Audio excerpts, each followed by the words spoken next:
Bonjour, je suis très content qu'on puisse se retrouver aujourd'hui et j'aimerais qu'ensemble nous puissions parler d'une chose. Je crois que c'est quelque chose que nous vivons tous. J'appellerais cette chose la tempête. C'est-à-dire que la tempête qu'on peut vivre dans notre vie, la tempête au niveau du travail, la tempête dans la vie. Voilà. Simplement, en parlant de cette tempête, j'aimerais ensemble que nous puissions lire la parole de Dieu dans l'évangile selon saint Marc, au chapitre 4 et à partir du verset 35. Voilà ce qui est dit. Ce même jour, sur le soir, Jésus leur dit, passons sur l'autre bord. Après avoir renvoyé la foule, ils l'emmenèrent dans la barque où il se trouvait. Il y avait aussi d'autres barques avec lui. Il s'éleva un grand tourbillon et les flots se jetaient dans la barque au point qu'elle se remplissait déjà. Et lui, il dormait à la poupe sur le coussin. Ils le réveillèrent et lui dirent, « Maître, ne t'inquiètes-tu pas de ce que nous périssons ?» S'étant réveillé, il menaça le vent et dit à la mer, « Silence, tais-toi !»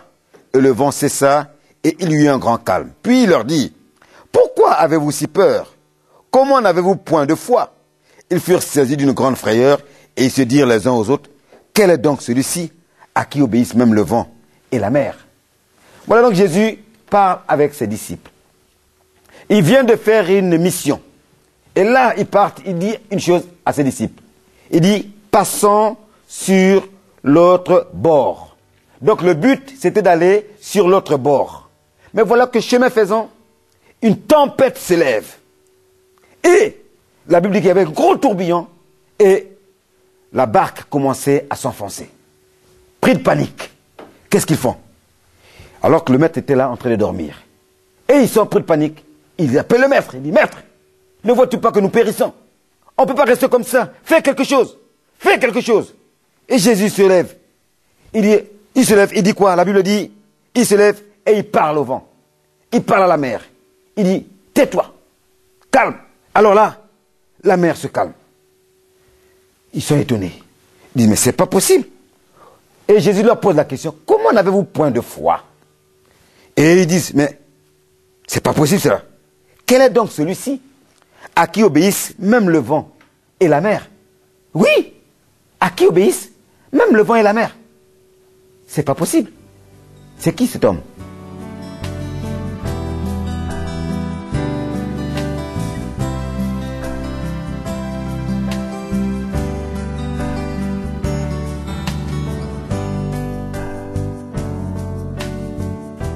Quel est donc celui-ci à qui obéissent même le vent et la mer? Et on a bien vu que ces hommes qui se posaient ces questions, c'étaient des disciples de Jésus. Donc ils marchaient avec Jésus. Jésus leur pose une question, n'avez-vous point de foi? Donc ils connaissent quand même Jésus. Ils marchent avec Jésus. Ils mangent avec Jésus. Ils fréquentent Jésus. Et ces hommes sont là. Dès qu'il y a eu cette tempête, ils ont commencé à paniquer. Et aujourd'hui, beaucoup de croyants, beaucoup de chrétiens sont comme cela. Ils parlent de Jésus. Ils chantent à la gloire de Jésus. Ils prient Jésus-Christ. Et quand arrive un problème, une tempête dans leur vie, ils sont tellement secoués qu'ils ne savent plus où donner de la tête. Ils ne savent plus quoi faire. Et là, nous avons vu que dans ce passage, ces disciples avaient pris un coussin et avaient remis au maître, dit, maître, tu es tellement fatigué. On vient de faire une grande mission. Et puis repose-toi un tout petit peu. Et voilà comment beaucoup font dans leur vie. Dieu, oui, Dieu est bon, c'est vrai, mais ça c'est mon problème à moi d'abord. Ce sont mes affaires à moi d'abord. Puis non, Dieu, ça ne le regarde pas. Il n'a pas besoin de cela. Et beaucoup de situations secouent les gens. Beaucoup de situations perturbent les gens, troublent beaucoup de chrétiens. Et il y a des chrétiens qui disent, mais c'est pas possible. En tant que chrétien, comment je peux vivre une vie pareille? Et ils ont Jésus avec eux dans leur barque. Et Jésus s'est levé et a parlé à la tempête, a parlé à la mer. Et j'aimerais simplement te dire, toi qui m'écoutes, dans tout ce que tu peux vivre comme tempête, de tout ce qui peut te secouer, de tout ce qui peut vraiment bousculer ta vie, perturber ta vie, tu sais plus où tu en es, alors que tu as prié, alors que tu as même gêné, et aucun résultat. Tu sais plus où donner de la tête. Il y a une solution. La solution, c'est laquelle? Ce que j'aimerais te dire, c'est que ici, il y a quelque chose de particulier qui s'est passé. Je crois que Jésus s'est mis à parler. Et une chose est sûre et certaine, c'est quoi? Lorsqu'on parle, c'est parce que nous sommes sûrs qu'en face de nous, quelqu'un nous écoute. Autrement, on ne parlerait pas. Et Jésus dit, la Bible dit que Jésus a parlé. Jésus s'est levé et il a menacé le vent et il a dit à la mer. S'il a menacé le vent, s'il a dit à la mer, c'est parce que le vent et la mer étaient en mesure d'entendre ce que Jésus dit. Or, je sais une chose. Avec quoi pouvons-nous entendre? Toi et moi. Eh bien, si nous pouvons nous entendre, c'est parce que nous possédons des oreilles. Donc, les oreilles sont faites pour pouvoir entendre. Le vent et la mer avaient donc des oreilles. Et ce que je peux te dire, c'est que le vent et la mer ont entendu ce que Jésus pouvait dire.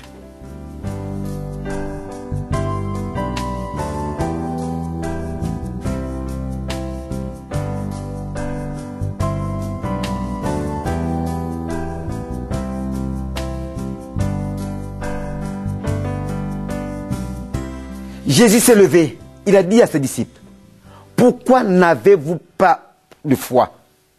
Comment cela se fait-il » Et je peux te dire une chose, si Jésus s'est levé, a pu parler au vent, a pu parler à la mer, c'est parce que la mer et le vent étaient en mesure d'entendre. Le résultat, c'est quoi? C'est que le vent s'est calmé, la mer s'est apaisée. Donc, ils ont entendu ce que Jésus a dit. Je vais te dire simplement une chose. Si toi, tu ne sais pas où se trouvent les oreilles du vent, où se trouvent les oreilles de la mer, Jésus, lui, il sait où se trouvent les oreilles du vent et les oreilles de la mer. Il a pu s'adresser au vent et à la mer qui se sont calmés et apaisés. Donc, la situation que tu vis est certainement une situation difficile. Tu ne sais pas comment t'adresser à cette situation. Mais je peux te dire une chose. Il y a un qui connaît comment s'adresser à cette situation-là. Ce que tu as à faire, réveille-le. Les disciples ont réveillé Jésus dans la barque. Il a fallu qu'il réveille Jésus. Ta foi est où? Tu as mis ta foi en qui? Alors reviens, réveille ta foi. Reviens à Jésus-Christ qui t'a appelé, qui est mort pour toi et qui a dit que si quelque chose est impossible à l'homme, mais tout est possible à Dieu. Réveille-le et présente-lui la situation. Jésus viendra, parlera à la situation. Il connaît où se trouvent les oreilles de cette tempête. Il connaît où se trouvent les oreilles du problème que tu es en train de vivre. Il connaît où se trouvent les oreilles de la situation dans laquelle tu te trouves, qui pour toi est inextricable. Mais Jésus sait où se trouvent les oreilles de cette situation. Et Jésus saura comment parler à cette situation pour que cette situation se calme et te donne la victoire. Une chose est sûre et certaine, Jésus avait dit à ses disciples, passons sur l'autre bord. Donc, le final du voyage n'était pas en pleine mer. Il fallait qu'ils arrivent sur l'autre bord. Qu'est-ce que le Seigneur t'a dit lorsque tu t'es engagé dans une situation? Qu'est-ce que le Seigneur t'a dit lorsque tu es venu à lui? Qu'est-ce que Dieu t'a dit lorsque tu avais un projet? Quelle parole Dieu t'avait-il donné? Eh bien, saisis cette parole-là parce qu'il va accomplir. Il est l'alpha et l'oméga. Il est le commencement et la fin. Il a commencé avec toi, il finira avec toi. La fin du voyage n'était pas au milieu du lac. La fin du voyage, c'était l'autre bord. Il fallait donc qu'ils arrivent à l'autre bord. Et Dieu veut aussi arriver avec toi à l'autre bord. Dans ton projet, il veut aller jusqu'au bout. Quel que soit le projet. Il t'a donné une parole, saisis cette parole-là. Et il ira avec toi jusqu'au bout.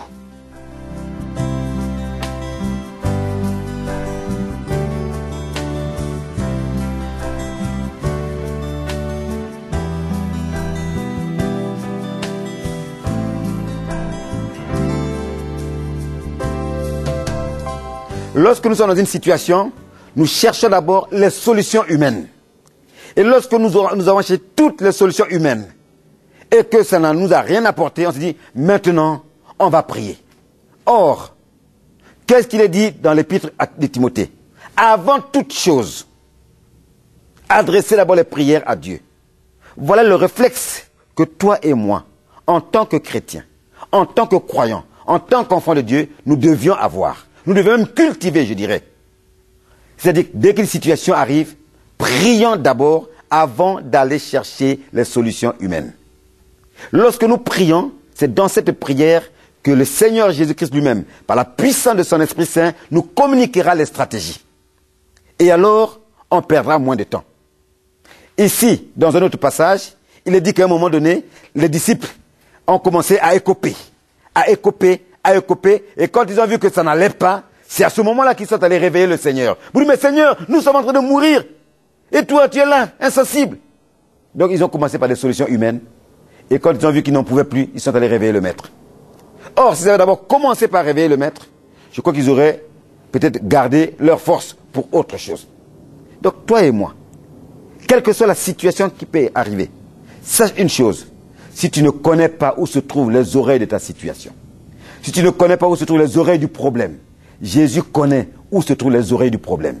Si tu ne sais pas t'adresser à la situation, Jésus, lui, sait comment s'adresser à cette situation-là. La seule chose que tu dois faire, viens simplement à lui et confie-lui ton problème. Confie-lui ta situation. Il a dit une chose, demandez et vous recevrez. Il n'a pas dit, si tu demandes aujourd'hui, dans 1 heure, dans 30 minutes, dans 1 semaine, tu vas recevoir. Il t'a dit, attends à recevoir. Et une chose également, lorsque tu demandes, sois dans l'attitude d'attendre une réponse. Mais si tu demandes, sans être dans l'attitude d'attendre une réponse, lorsque la réponse viendra, tu ne t'en apercevras pas. Et quand ils ont réveillé le Seigneur, ils se sont dit, il va se réveiller, il va faire quelque chose. Donc ils étaient dans cette attitude que Dieu allait faire quelque chose. Et quand la chose s'est passée, ils ont vu. Voilà pourquoi ils ont dit, mais c'est pas possible. Quel est celui-ci à qui obéissent même le vent et la mer? Ils se sont rendus compte qu'il s'est passé réellement quelque chose. Et toi aussi, il peut se passer quelque chose dans ta vie. Si tout simplement, tu sais réveiller le Seigneur qui est en toi. Tu sais réveiller la foi qu'il a mise dans ton cœur. Quelle que soit cette foi, grande ou pas grande, mais Dieu te dit, si tu as simplement la foi comme un grain de sénévé, tu n'as qu'à parler et la chose va se faire. Et je te dis simplement là, lève-toi, réveille cette foi qui est en toi, réveille ce Seigneur qui est en toi et il agira en ta faveur.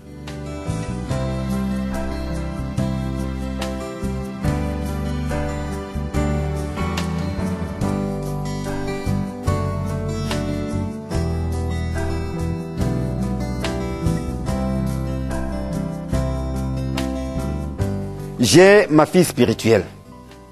Ça faisait comme 5 ans. Elle est mariée. Ils ont 3 enfants. Et ils sont toujours dans un petit studio. Et puis un jour, j'étais en train de parler, de prêcher comme ça. Et elle est venue à la réunion de prière. Elle dit non, il faut que la situation doit changer. J'ai dit mais attends, oui mais papa, écoute, j'ai fait tout, j'ai prié, on a fait des demandes et tout. Je dis écoute, tu sais pas comment faire. Est-ce que tu as remis cette situation entre les mains du Seigneur?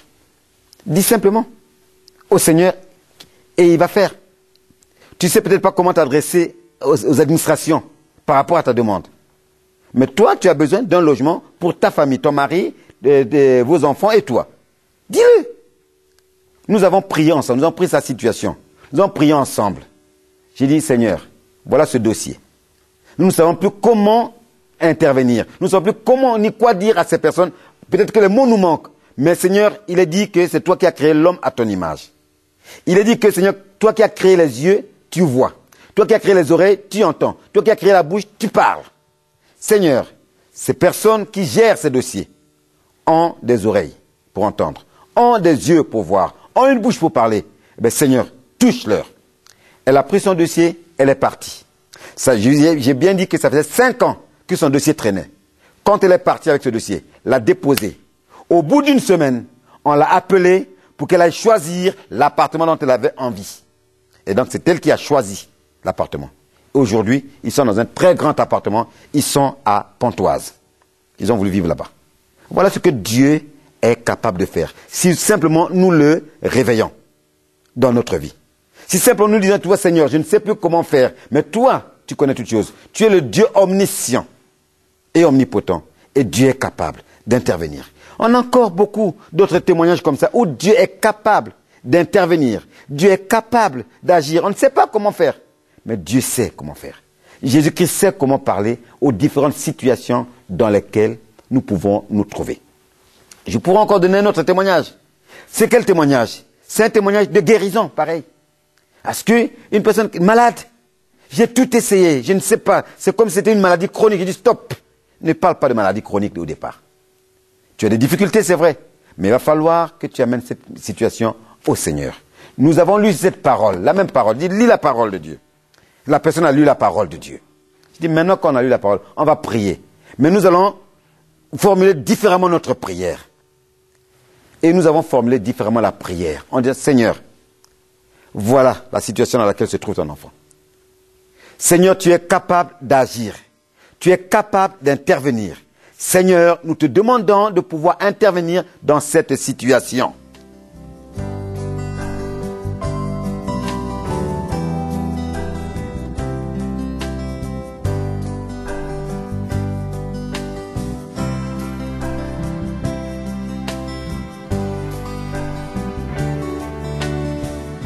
Et le Seigneur est intervenu dans cette situation. Le dernier témoignage que j'aimerais vraiment donner, c'est me concernant mon épouse et moi. Alors que nous étions fiancés. Et je lui ai dit, écoute, j'aimerais que tu deviennes ma femme. Il m'a regardé et dit, attends, mais tu plaisantes, tu rigoles. J'ai dit, si. Il dit, tu sais, il y a une chose. Même si un jour je deviens ta femme, je ne peux pas te donner d'enfant. Je dis, ça veut dire quoi ça? Je dis, moi j'aime des enfants. Je dis, mais je ne peux pas parce que scientifiquement, médicalement, je ne peux pas avoir d'enfants. Je dis, ok, d'accord, moi je respecte beaucoup les médecins. Je crois en ce qu'ils disent parce qu'ils ont fait des études, c'est normal. Mais il y a une chose à laquelle je crois également, je crois en la parole de Dieu. Il dit, tu veux dire quoi par là? Je dis, moi j'ai demandé à Dieu qu'il, avec la femme qu'il va me donner, qu'il nous donne des enfants. Et j'aimerais avoir 4 enfants. Elle s'est mise à rigoler. Je dis, non, ne rigole pas, je suis très sérieux. Elle a ri. Je dis, je suis très sérieux. J'ai dit, nous allons prier. C'est tout ce que je te demande. Je prie. Si tu crois à ma prière, tu dis amen à ma prière. C'est tout ce que je te demande. Je dis, écoute, si tu veux, hein. Donc elle était un peu désespérée parce qu'elle avait tout essayé. Non. Tu ne pouvais pas avoir d'enfants, tout le papier était là. Je dis, mais moi, avec moi, tu auras des enfants. Et nous avons prié. Nous nous sommes mariés. Et après le mariage, nous avons crié simplement à Dieu. J'ai dit, Seigneur, j'aimerais que, avec mon épouse, le premier enfant que tu nous donnes soit un garçon. Elle est tombée enceinte. Elle ne savait pas qu'elle était enceinte. Je dis, tu es enceinte. Elle dit, allez, arrête, tu plaisantes. Je dis, non, tu es enceinte. Je dis, oui. Et je dis, ce sera un garçon. Je dis, comment tu le sais? Je dis, écoute, entre Dieu et moi, on a un contrat. Il dit, allez, arrête. Il dit, d'accord. Nous avons prié. Elle est tombée enceinte, comme je disais, et la grossesse a évolué. Alors, quand elle a vu que la grossesse a évolué, elle a fait toutes sortes de photos, elle a envoyé à ses parents, à toute sa famille, pour prouver aux gens qu'elle était quand même tombée enceinte alors que la médecine l'avait condamnée. On a eu un enfant. Le premier enfant était un jeune garçon. On était tous heureux. J'ai dit, Seigneur, je te demande une chose, c'est que je puisse assister à l'accouchement de tous mes enfants, de mon épouse, à la naissance de tous mes enfants. Et c'est ce qui s'est passé. J'ai dit, Seigneur, le deuxième enfant, j'aimerais que ce soit une fille. Pareil. Quelque temps après, 2 ans après, elle est tombée enceinte. Là aussi, je lui ai dit qu'elle était enceinte. Il dit, mais comment tu le sais, toi? Peut-être que tu n'es pas une femme. J'ai dit, écoute, je le sais, c'est tout. Et elle est tombée enceinte, la grossesse s'est développée, elle a mis au monde aussi une belle petite fille. Et je bénis vraiment le Seigneur. Et ainsi de suite, nous avons pu avoir 4 très beaux enfants que Dieu nous a donnés.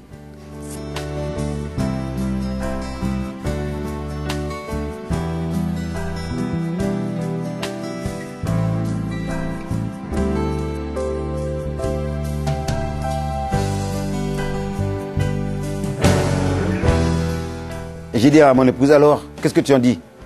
Elle me regarde et dit, j'ai dit, tu vois, tu avais laissé dormir ton Jésus dans ta barque. Qu'est-ce que ça veut dire? Il nous arrive de vivre beaucoup de choses.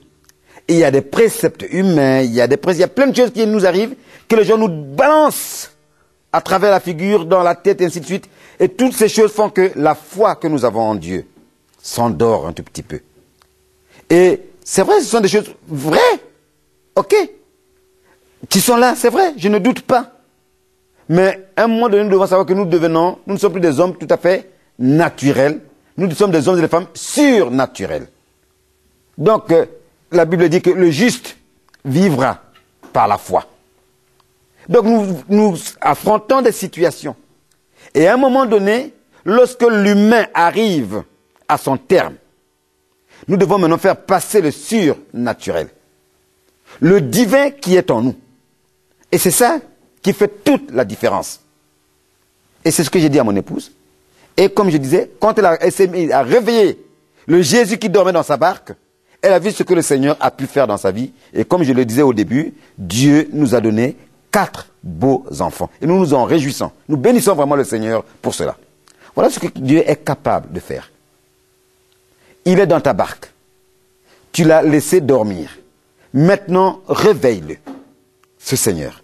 Quelle est la tempête en ce moment précis? Qui te bouscule? Qui te perturbe? Qui à un moment donné met ta vie sens dessus-dessous? Jésus est capable d'apaiser cette tempête et de permettre que tu puisses arriver à l'autre bord. Parce que c'est l'objectif qu'il s'est donné avec toi. C'est le but qu'il a décidé pour toi, c'est que vous puissiez arriver à l'autre bord. Tant que vous n'êtes pas arrivé, ne t'arrête pas. Ne baisse pas les bras. Parce que Dieu veut que tu ailles jusqu'à l'autre bord. Pourquoi? Simplement, la Bible dit que nous sommes ouvriers avec Dieu. Dieu travaille, nous travaillons avec lui, ensemble. Et Dieu veut que nous puissions travailler dans cet esprit de coopération, de collaboration, l'un avec l'autre. Voilà pourquoi, lorsque les disciples sont levés, ils ont commencé à appeler Jésus. Jésus s'est levé et a menacé la tempête. Et ensemble, après les disciples ont ramé pour arriver à l'autre bord. Dieu a sa part à faire. Toi et moi, nous avons chacun de nous notre part à faire. C'est à cela que je t'invite encore aujourd'hui. C'est pour ça que je t'interpelle simplement de réveiller le Jésus qui dort dans ta barque. À qui tu as même donné un coussin pour qu'il puisse vraiment faire un beau dodo. Et même ronfler, pourquoi pas. Hein? C'est ce que je te dis. Réveille-le. Et il agira.